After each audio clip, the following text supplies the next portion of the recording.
Meus irmãos, creio que todos nós já vimos a aparência de alguém quando está acometido de uma verminose. Sim, uma verminose. Quando a pessoa está com verme. Talvez já tenhamos nós também passado por esse tipo de experiência. Quando estamos com algum verme, talvez em nosso intestino, nos tornamos apáticos, sem energia.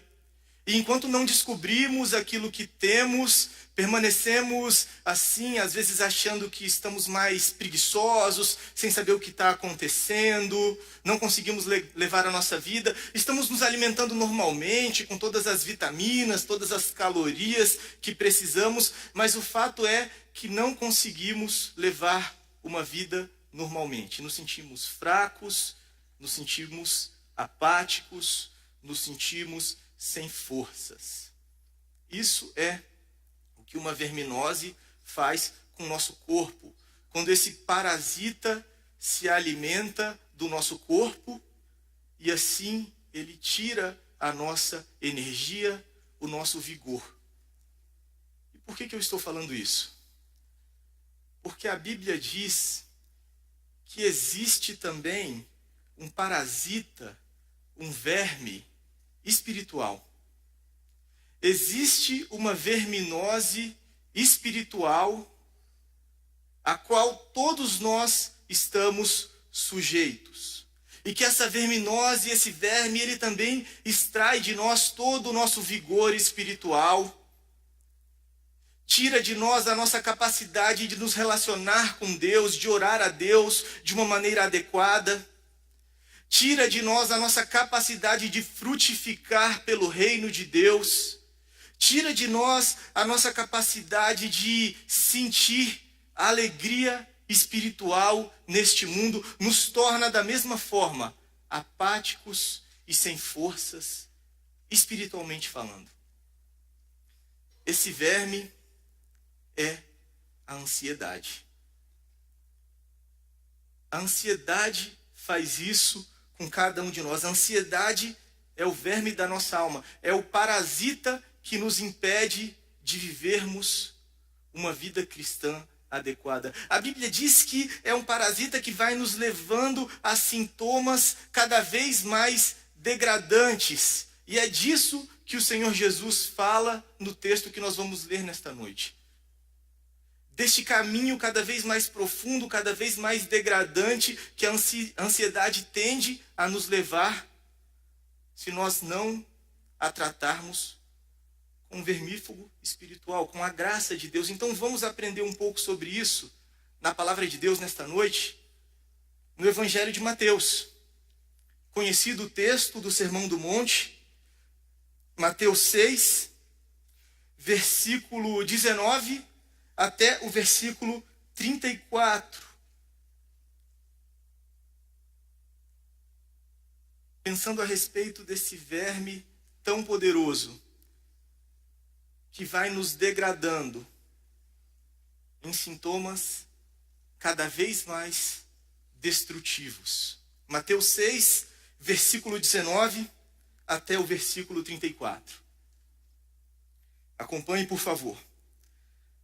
Não acumulem para vocês tesouros na terra, onde a traça e a ferrugem destroem, e onde os ladrões arrombam e furtam, mas acumulem para vocês tesouros nos céus, onde a traça e a ferrugem não destroem, e onde os ladrões não arrombam nem furtam, pois onde estiver o seu tesouro, aí também estará o seu coração.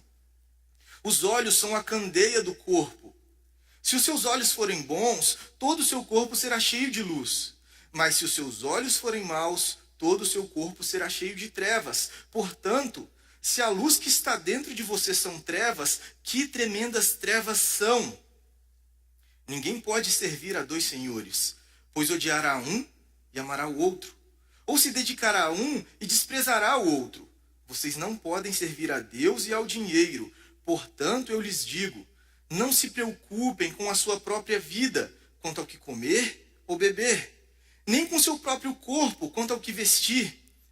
Não é a vida mais importante que a comida? E o corpo mais importante que a roupa? Observem as aves dos céus. Não semeiam, nem colhem, nem armazenam em celeiros, contudo, o Pai Celestial as alimenta. Não têm vocês muito mais valor do que elas? Quem de vocês, por mais que se preocupe, pode acrescentar uma hora que seja à sua vida? Por que vocês se preocupam com roupas? Vejam como crescem os lírios do campo. Eles não trabalham nem tecem.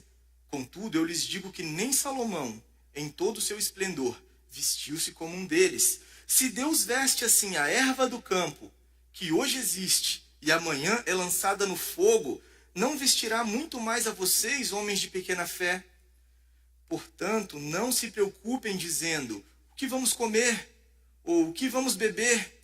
Ou o que vamos vestir? Pois os pagãos é que correm atrás dessas coisas.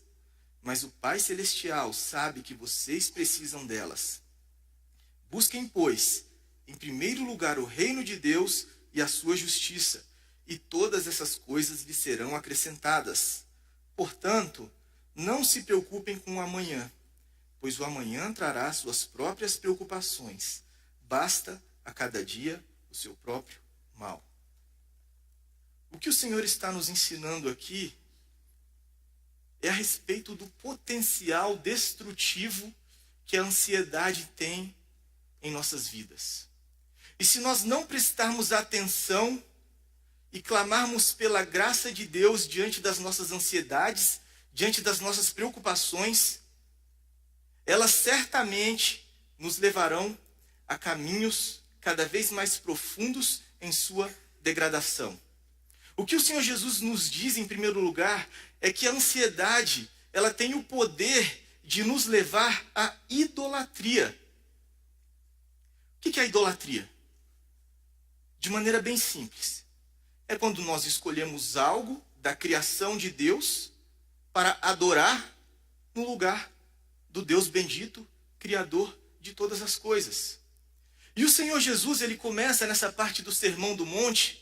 Ele está mudando de assunto, ele até então vinha falando de outras questões, falou das esmolas, falou da oração, e aí ele muda de assunto, falando das nossas ansiedades, dos nossos cuidados com as questões materiais. Como nós devemos tratar essa questão que é tão importante? Sim. Que vem de Deus, da criação de Deus? Sim. Mas que pode tomar um lugar elevado em nossos corações. Ele diz: olha, não acumulem para vocês tesouros na terra, onde a traça e a ferrugem destroem, onde os ladrões arrombam e furtam. E ele vai dizer que tudo isso é por causa do nosso coração. É uma questão do nosso interior, da nossa alma, do nosso ser.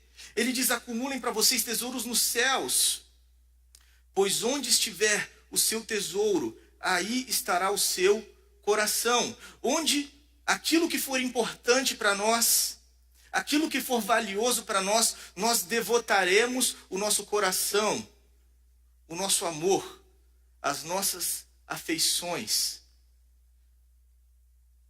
E aí ele diz: os olhos são a candeia do corpo. Se os seus olhos forem bons, todo o seu corpo será cheio de luz, mas se os olhos forem maus, todo o corpo será cheio de trevas. Como nós olhamos para as coisas? Será que olhamos com olhos de cobiça? Vemos as coisas pensando o quanto nós desejamos, o quanto que nós queremos, o quanto que nós precisamos disso? Como que nós encaramos a vida?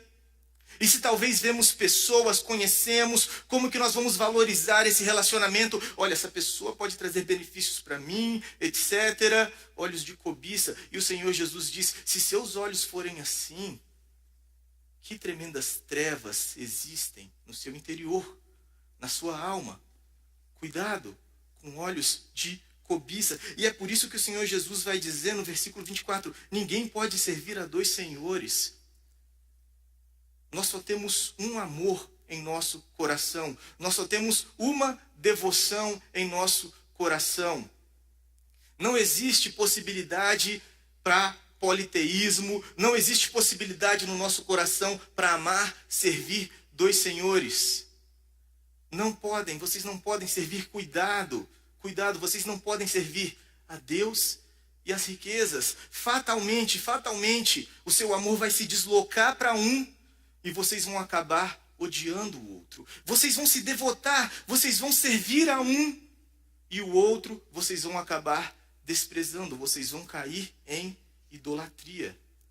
Tendo em vista esse contexto que o Senhor Jesus introduz, a realidade da idolatria no nosso coração, ele diz, portanto, por causa disso é que eu lhes digo, não se preocupem, não estejam ansiosos com a própria vida, quanto ao que comer ou beber, nem com o seu próprio corpo, quanto ao que vestir. E depois desse ensinamento, ele dá uma pergunta retórica, uma pergunta em que ele espera que a multidão que ele está ensinando ali saiba a resposta. Ele diz, não é o corpo mais importante, não é a vida mais importante do que a comida e o corpo mais importante do que a roupa? O que o Senhor Jesus está querendo dizer aqui? Em primeiro lugar, ele está querendo dizer que sim, a vida, ela tem uma dimensão maior, que é uma dimensão espiritual, que é uma dimensão eterna, que é uma dimensão que tem muito mais valor do que as coisas materiais, do que as necessidades materiais. Isso sim deve ganhar o primeiro lugar no nosso coração. Mas o Senhor Jesus, ele também está dizendo que a nossa vida, da maneira que Deus criou, é uma vida complexa. É uma vida que é formada por diferentes necessidades, diferentes fatores. É uma vida que tem diferentes elementos. Tem a família, tem o lazer, tem a questão profissional, tem a igreja, tem uma série de fatores. E o Senhor Jesus, ele diz, a vida não é mais do que isso, do que comer, beber, vestir. Só que o Senhor Jesus está dizendo que quando nós estamos por demais ansiosos com essas coisas, nós responderíamos, não, Senhor, não. E nós pegamos esse elemento, essa parte importante da nossa vida, o nosso trabalho e as nossas necessidades materiais, e fazemos disso o todo da nossa vida. E vivemos para isso. Quando chegamos em casa, não temos a capacidade de notar, de nos deleitar com nossos cônjuges, com nossos filhos. As ansiedades sugam de nós a nossa capacidade de enxergar a riqueza da vida. E como Deus deseja ser glorificado no todo da nossa vida. Como Deus deseja que nós venhamos a servi-lo em toda a nossa vida. E o Senhor Jesus perguntaria para nós, a vida não é mais que isso? Por que vocês estão tão ansiosos com isso? E nós poderíamos responder, não, Senhor, a vida é só isso. Porque se eu tiver segurança financeira, material, eu estou seguro em todo o resto. A minha vida, de fato, depende disso. É isso que eu preciso. E se eu investir, então, todos os meus esforços, toda a minha concentração, toda a minha busca nisso, eu tenho certeza que isso tudo vai dar, que tudo vai dar certo, que tudo mais vai dar certo. A vida, para mim, é isso.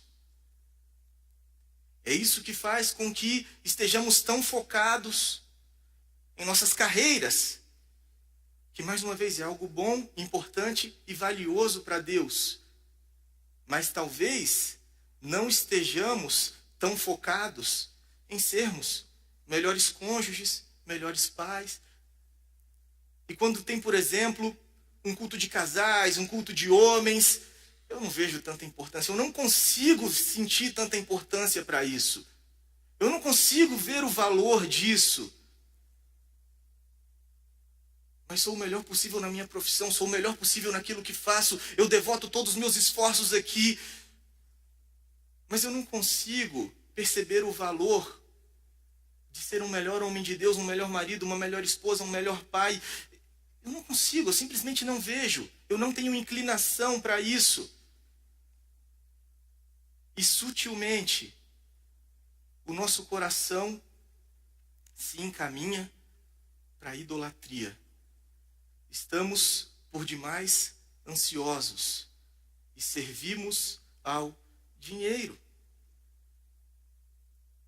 achando que sim, o dinheiro, a estabilidade financeira é quem vai nos salvar, é quem vai nos proporcionar toda a segurança, toda a paz que nós precisamos para colocar nossa cabeça no travesseiro e conseguir descansar. Sendo que é uma mentira, que nós sabemos que não conseguimos descansar. Mas a ansiedade, ela tem essa sutileza. Ela arrasta o nosso coração e nos engana para esse tipo de idolatria. A ansiedade nos torna idólatras.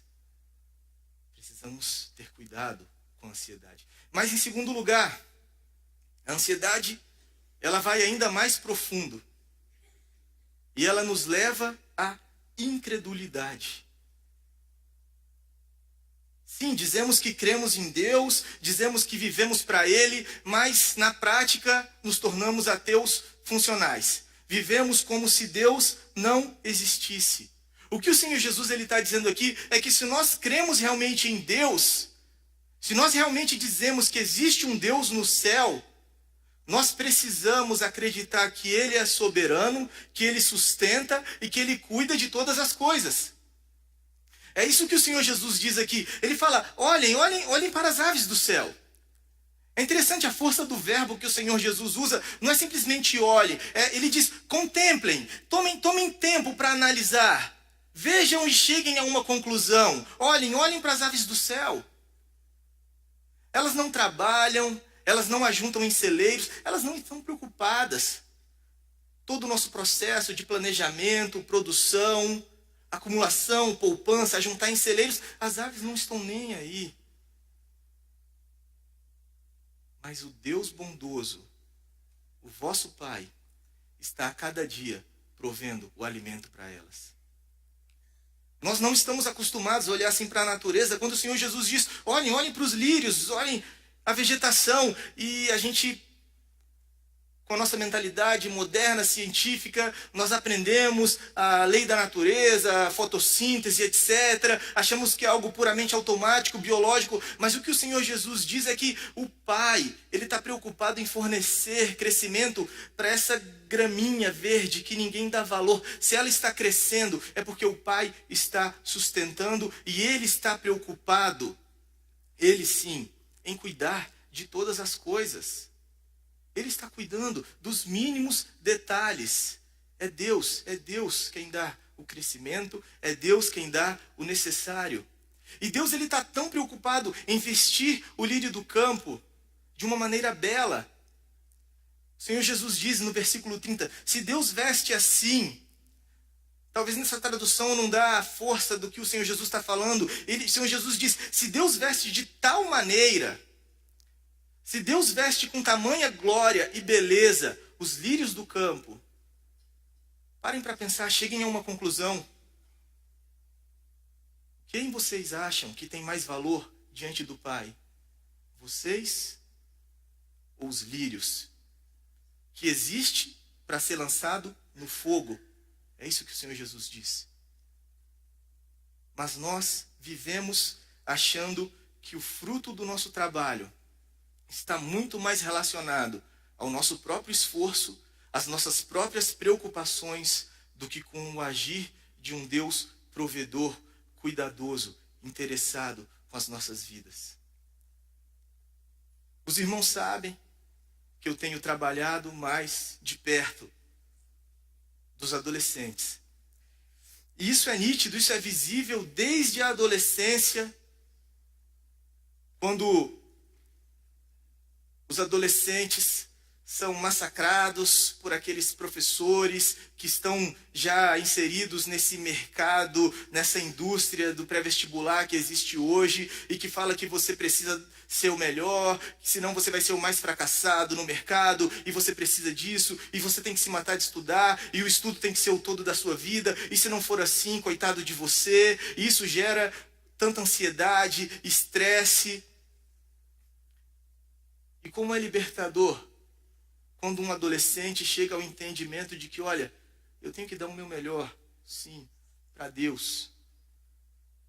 E diante de Deus eu terei a sabedoria para dar o meu melhor nos meus estudos, dar o meu melhor na minha família, no tempo com os meus pais, dar o meu melhor na igreja, dar o meu melhor até mesmo no tempo de lazer que é necessário, e saber que o Senhor é quem vai dar o fruto, a minha nota, a minha aprovação.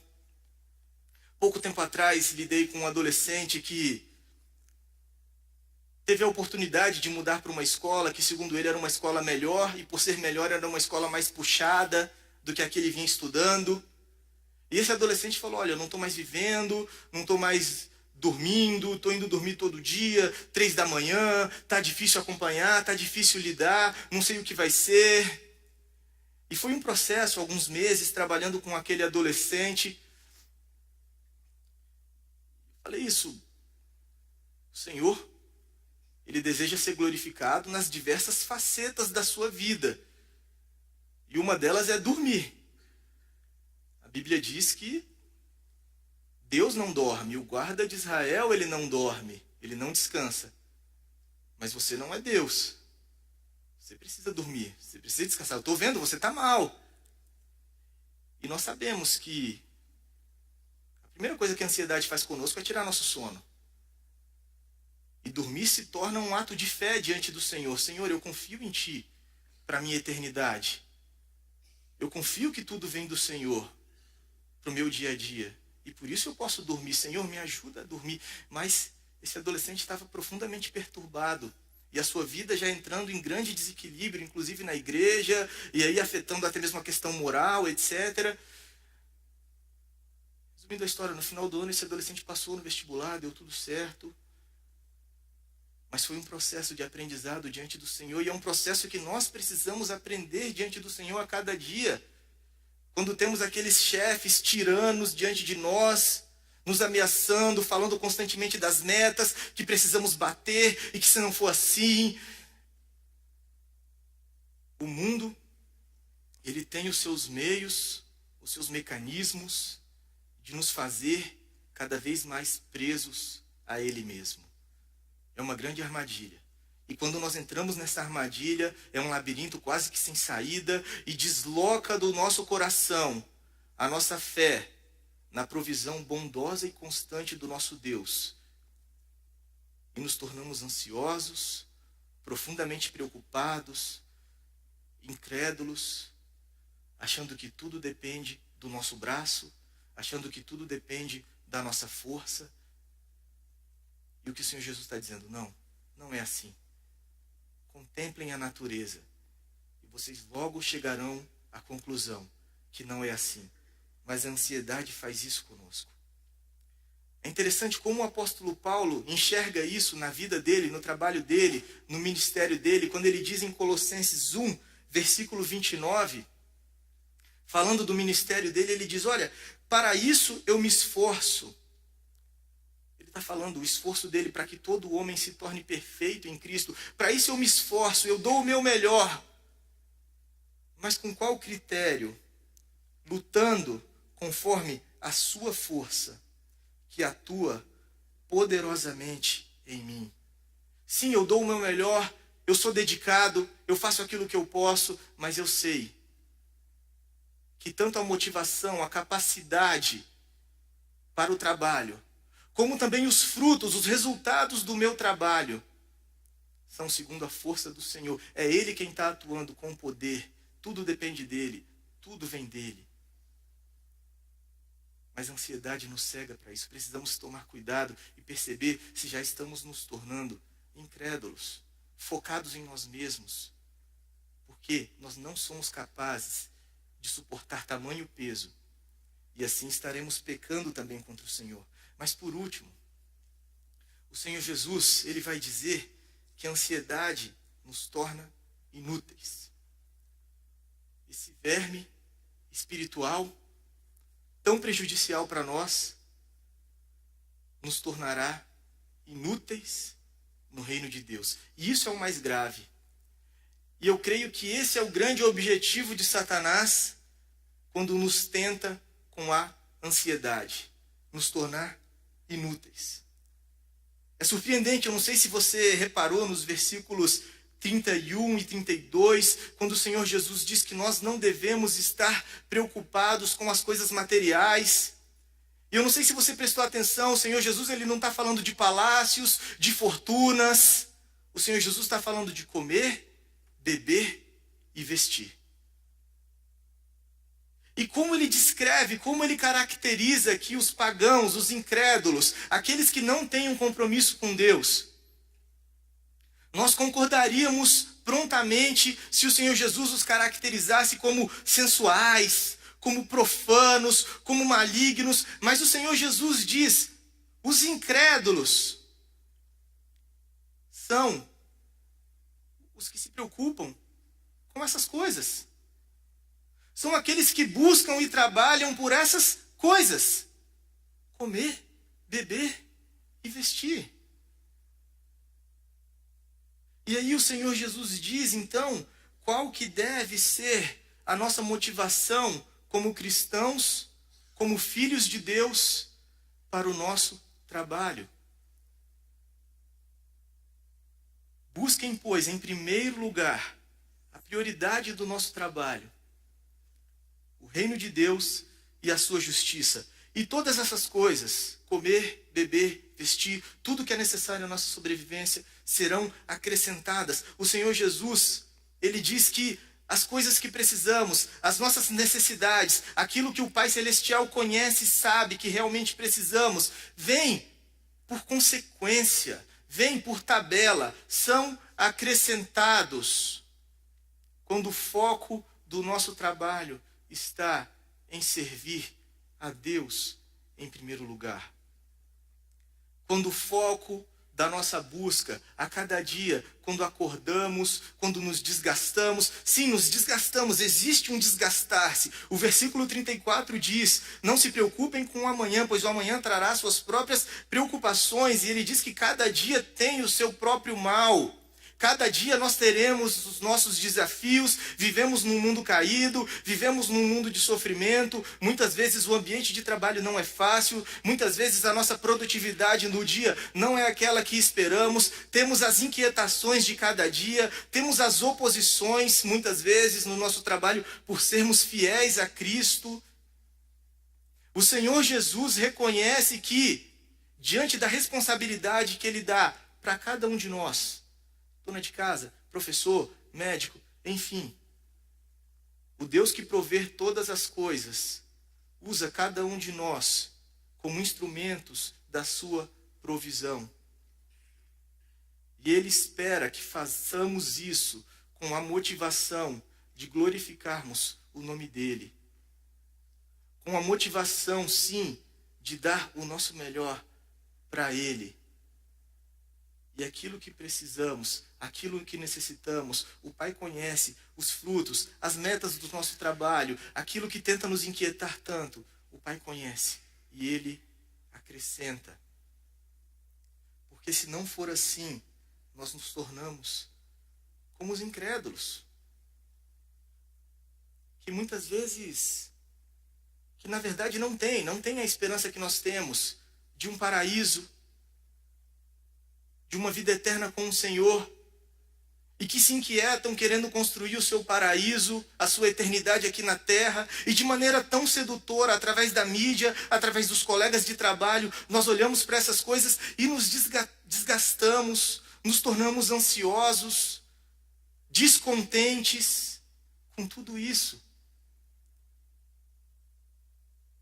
Mas nós sabemos que o Senhor tem um lazer eterno, um descanso eterno, para nós que cremos no Senhor Jesus, mansões celestiais que nenhum resort desse mundo poderá se comparar. E nossa esperança, então, está na eternidade. E trabalhamos com essa esperança a cada dia para a glória de Deus, para o reino de Deus, dando o nosso melhor para o Senhor. Senão, a ansiedade nos tornará inúteis. Seremos como os incrédulos. Não estaremos com o nosso coração disposto diante de Deus para tudo aquilo que Ele quer fazer, para o seu agir neste mundo. Dentre as diversas parábolas que Jesus contou, uma delas foi a parábola das sementes. Na verdade, a semente era uma só. Ele diz, olha, o semeador saiu a semear.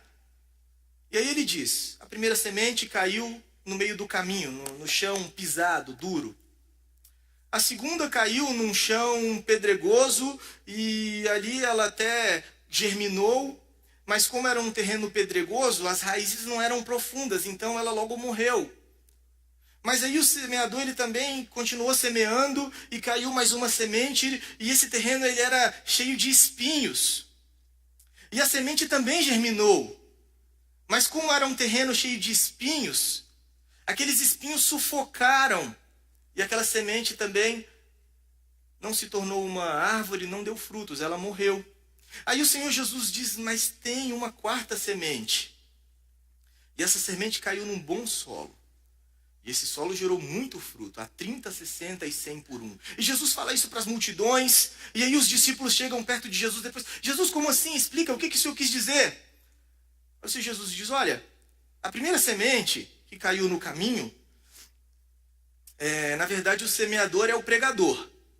Ele está pregando a palavra. A semente é a palavra de Deus, o evangelho. E a semente que cai no caminho é aquele que nem escuta, a palavra nem entra no coração. Satanás, ele lança distrações e ele logo rouba a semente. E aí, não sei, o celular tocou na hora, né, alguma coisa.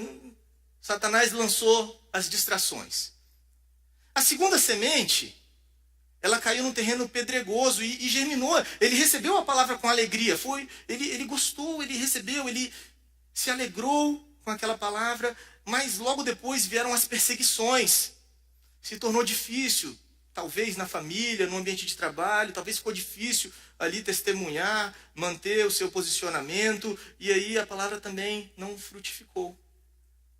Ele vai falar da quarta semente que é aquele solo que retém a palavra. Ele escutou a palavra, ele recebeu a palavra, e quando ele sai dali, ele retém a palavra no coração, ele persevera na palavra, e esse que persevera na palavra a cada dia, gera muito fruto. Essa é a quarta semente. O interessante é o que o Senhor Jesus diz sobre a terceira semente.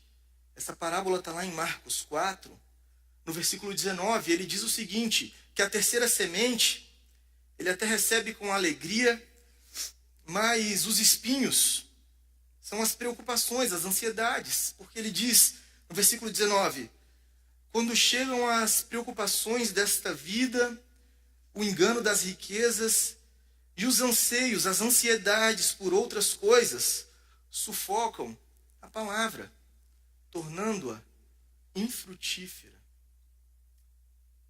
Nos tornamos como os incrédulos, que só olham para essas coisas, que esquecem da eternidade, que deixam o seu coração se deslocar para esse mundo e colocam de fato a sua alegria neste mundo.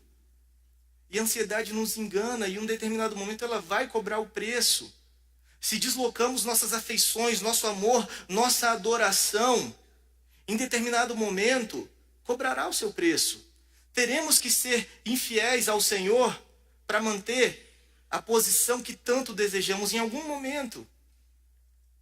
Em algum momento, como já foi dito, abriremos mão de outras responsabilidades tão importantes quanto que o Senhor requer de nós para ser glorificado, enfim.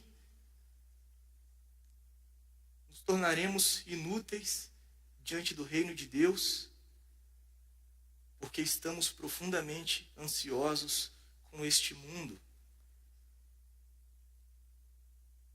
Vivemos para o nosso próprio egoísmo e nos tornamos infrutíferos. O que o Senhor Jesus está dizendo é que a ansiedade não tem lugar no reino de Deus. A ansiedade não pode ter lugar no reino de Deus. Mas quem de nós aqui nesta noite poderia dizer que está livre deste problema? Quem de nós poderia afirmar que a ansiedade não é um problema para mim ou para você? As pressões da vida são enormes, as seduções do mundo também são, e quantas vezes nós nos deixamos levar por este engano. Mas o Senhor Jesus nos chama a reconhecermos isso e a endireitarmos nosso caminho diante da presença dele em arrependimento. Reconhecer onde está o nosso coração a partir deste sintoma tão perigoso que é a ansiedade. Senhor, será que eu fiz? A ênfase aqui do Senhor Jesus são as questões materiais realmente. Mas pode ser qualquer coisa. Quando eu vou dormir, o que tira o meu sono? O que tira a minha paz? O que me preocupa tanto? Senhor, será que eu estou vivendo por isso? A ansiedade demonstra isso para nós. Caímos em idolatria. Senhor, será que eu estou vivendo somente nas minhas forças, me desgastando a cada dia, achando que tudo depende de mim? E deixando de reconhecer que o Senhor é Deus, nos detalhes mais simples do meu dia a dia? Senhor, será que eu tenho perdido a visão do teu reino na minha vida, no tanto que o Senhor quer me usar? E eu tenho me tornado inútil, infrutífero, por estar muito preocupado com o meu mundinho, para onde a ansiedade está me levando e diminuindo a minha visão. O Senhor, Ele derrama a sua graça em nossas vidas. Ele nos chama para sermos libertos da ansiedade pelo seu poder, pela sua graça, para sermos frutíferos no seu reino e para desfrutarmos da sua paz, da confiança que vem quando reconhecemos o seu cuidado soberano em nossas vidas. Vamos orar, meus irmãos.